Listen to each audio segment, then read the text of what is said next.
ตั้งปั๊มน้ำถังน้ำเดินท่อ2ระบบ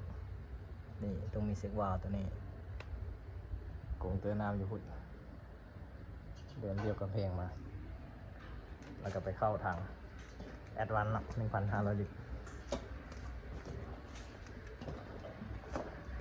ตอนนี้น้ำกำลังเข้าเลยรึบเข้ามาเนี่ย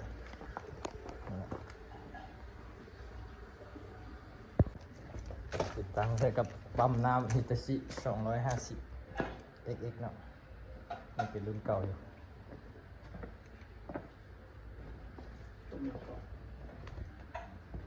กาฝากหลังตั้ง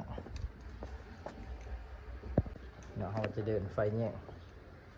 ใส่เบรกเกอร์อยู่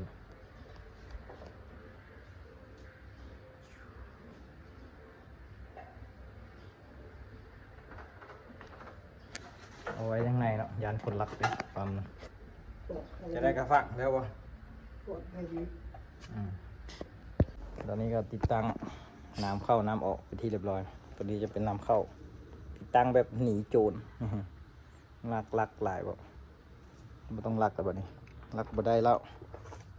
นี่นะมีวาล์วน้ำเข้าไปนะตอนนี้ก็เรียบร้อยแล้วเนาะเสร็จสมบูรณ์เดี๋ยวมันมีตะป้ายข้างหลังนี่โจรชิบลักมักลักเนาะปั๊มน้ำเนาะติดกับตัวนี้นี่หน้าตาสิประมาณนี้เลยนะครับเรียบร้อยติดตั้งปั๊มน้ำหนีโจรหมดสิทธิ์เลยมึง